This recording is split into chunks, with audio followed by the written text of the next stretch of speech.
You've heard of the golden horn of plenty, traditional symbol of prosperity and of good things bestowed upon mankind. Well, these are the wheels which carry the horn of plenty, wheels which take it to the places where the good things abound and bring it back full and overflowing. We take our American comforts and conveniences pretty much for granted. In our homes, we are surrounded by 20th century miracles. Miracles which are not exclusively American, but which are here so commonplace that they are seldom regarded as miracles anymore. Dinner's ready. Come and get it. Hey, that's for me. Let me have it. Gravy and lots of it. Jimmy, wait till everyone's served. Yes, Jimmy, we'll have some manners here if you don't mind. Jimmy ain't got no manners.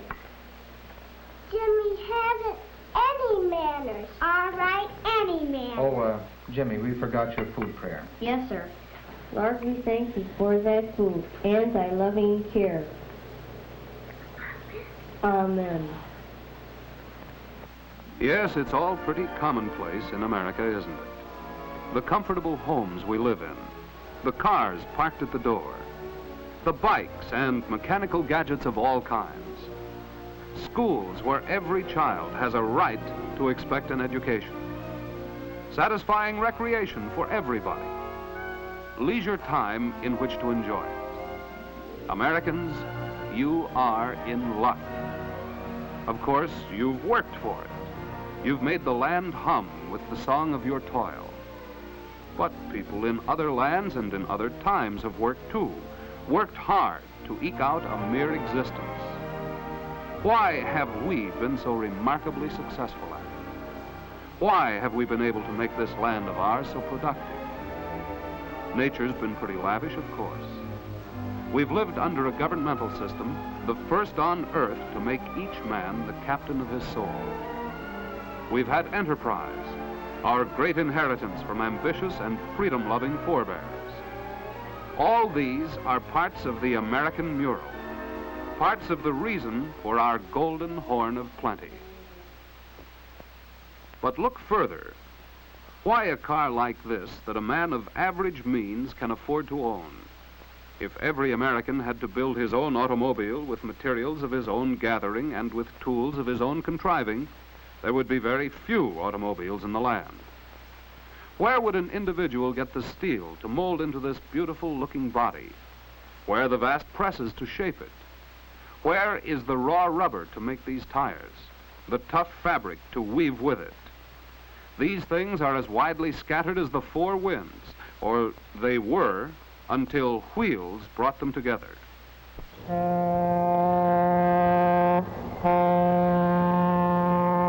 The magic of our modern horn of plenty is the magic of mobility, the magic of the greatest interchange of goods and of services which the world has ever known.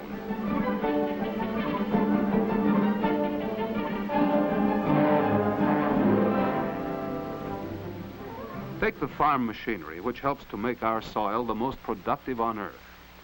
This tractor contains quantities of steel which came from the iron ore of the Mesabi Range in northern Minnesota. That ore came hundreds of miles by rail and by boat to the mills along the fringes of the Great Lakes. It was refined with the use of coal and limestone and other elements which were brought great distances. Hundreds of types of raw materials and of semi-finished materials and fabricated parts have to be brought together into a single factory before such a complex mechanism as a tractor or a reaper or a threshing machine can be put together.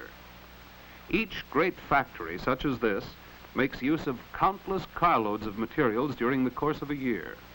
turns out thousands upon thousands of pieces of machinery. Machinery which is sent to every corner of America and to the four corners of the world, for that matter, where farmers need it to till the soil efficiently.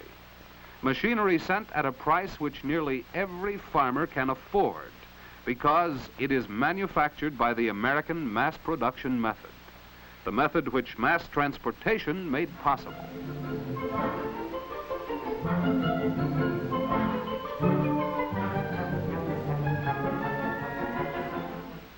The variety of raw materials which we make use of in our modern civilization is seemingly limitless, and the great quantities of them which have to be shipped over vast distances are almost beyond belief.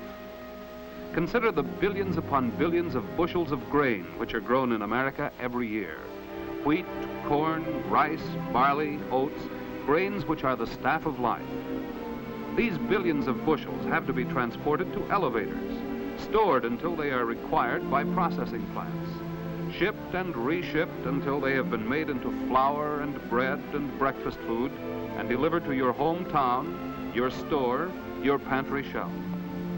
Livestock, millions of head marketed in an average year. Transported, many of them, several times before they reach their final destination, your dining room table. Transported to feeding areas, to stockyards, to processing plants, then as meat in refrigerator cars, to your butcher's cooler, and thence to you. Products of the forest, billions of board feet of lumber a year.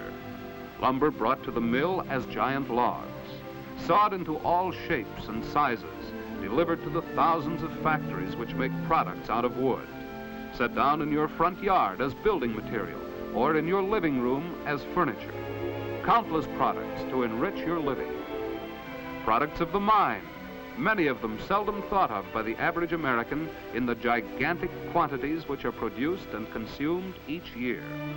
Products like sulfur and salt, as well as steel and aluminum and lead and coal and copper.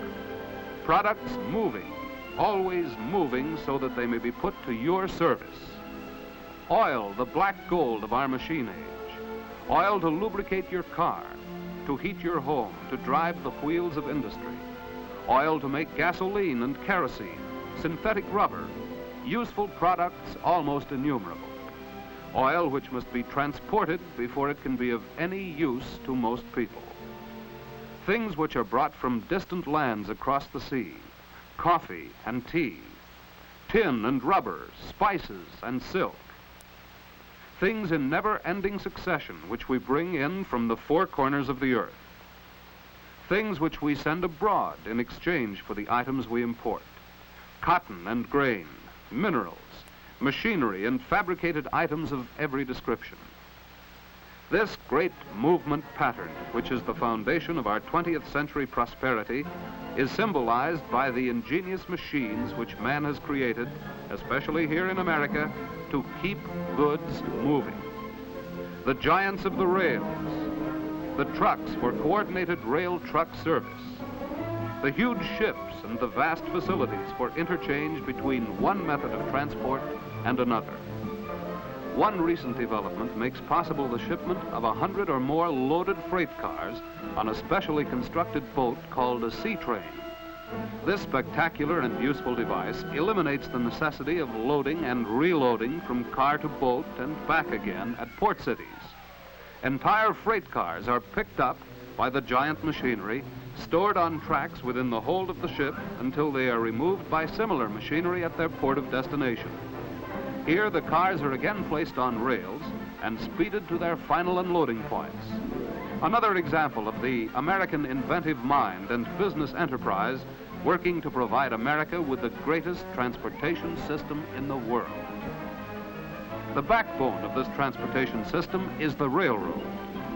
The experience of a century during which mass transportation has helped to change the face of the nation has proven beyond a doubt that the great bulk of the nation's goods can be moved more efficiently, more swiftly, more dependably on rails than it can by any other system of transport ever devised. The significance of railroads will increase in the years ahead. American business is growing by leaps and bounds.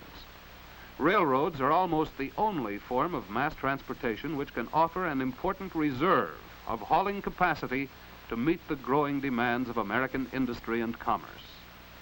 Railroads have been building for the future. During the past few years, billions of dollars have been spent on America's rail lines. The Rock Island lines have been in the forefront of this building program. During the past decade, this railroad has rebuilt and modernized plant and structure more thoroughly than most of the nation's major lines. This program of planned progress has placed the Rock Island in position to give a service to shippers and travelers which is unsurpassed.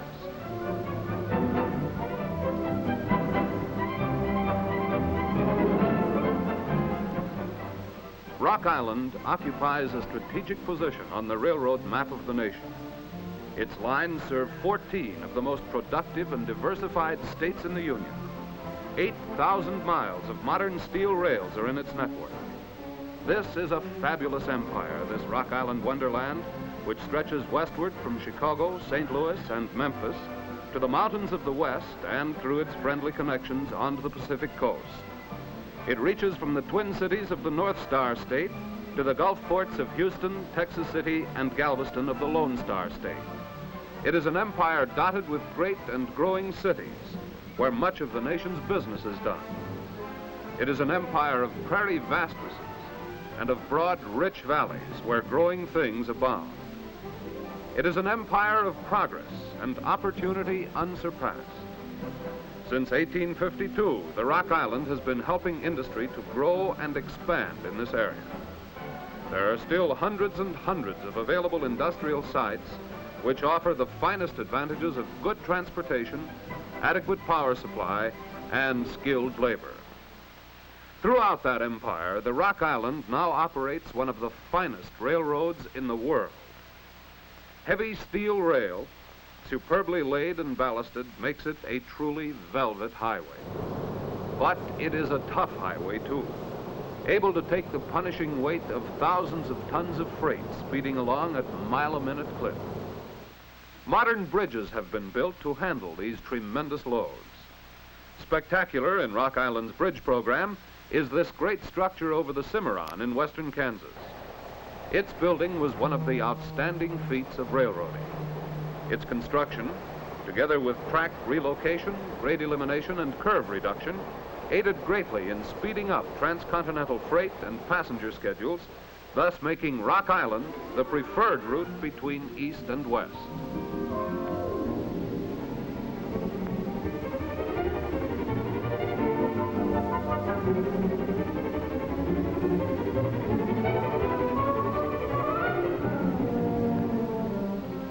All Rock Island main lines are genuine speedways. Curves and grades have been reduced to a minimum. Over these superhighways of steel, rocket freights and rocket passenger trains travel with speed, with safety, with dependability far in excess of anything mass transportation knew a few short years ago. Improvements in motive power, of course, have been spectacular. The modern diesel-electric locomotive, adopted by the Rock Island shortly after its first introduction, has all but replaced the old iron horse. Along with improved steam locomotives, which still have their place on modern railroads, diesels give the Rock Island a capacity to move tremendous quantities of the nation's goods with a dispatch which is truly revolutionary. A vast fleet of new and of continually reconditioned freight cars of all types is part of the equipment reservoir of the modern Rock Island. The most modern devices for traffic control ensure the swift, safe, and dependable movement of Rock Island trains. On the busiest sections of the line, centralized traffic control is in operation. This system eliminates countless delays in the dispatching of trains, enabling one man to see at a glance and to control the movement of all trains in his control area. A movement of a hand, and he has thrown electrically a switch which may be many miles distant from him. This enables a train to take another track without delay. Centralized traffic control actually makes one track do the work of two tracks the work of four. It assures a continuous maximum flow of traffic in either direction with the utmost of safety.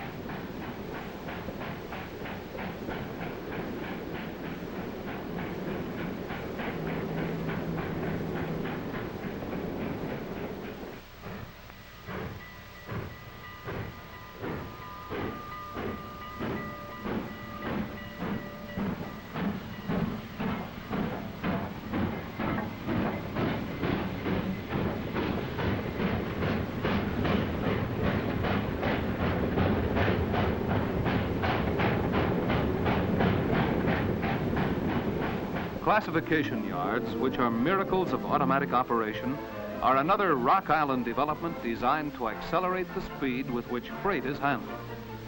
Whole cuts of cars like this move over the hump and are sorted in a matter of minutes so that they may be made up into trains for various destinations. In these yards, the cars move entirely by force of gravity. Their movement is controlled by skilled towermen whose control boards move distant switches. They also actuate pneumatic retarders to regulate the speed of the cars. So perfect is the control which each operator has over the cars in his section of the yard that they move with velvet smoothness to their appointed positions and take their place in the string with never a bump or a jar.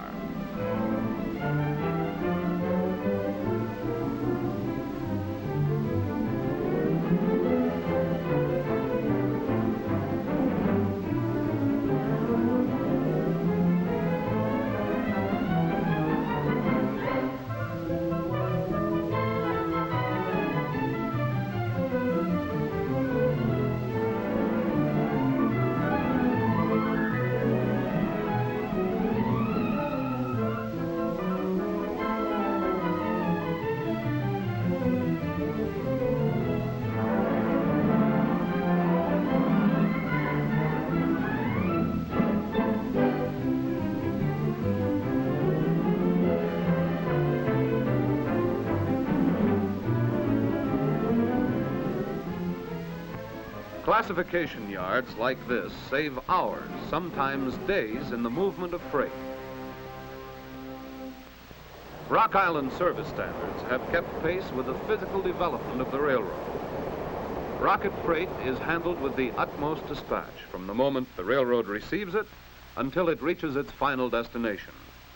In the handling of package freight or in the loading and unloading of whole cars, the emphasis is increasingly on mechanical methods, on ways which will save time, save cost for the shipper. Mobility is the most vital ingredient in America's system of mass production. American railroads, like the planned progress, Rock Island, are making it possible for us to expand the horizons of American business and to bring the good things of life to more and more people. The Golden Horn of Plenty moves on wheels and rails, on Rock Island's wheels of progress. This emblem stands for progress, and wherever you see it, whenever you see it, you see a badge of service to shippers everywhere.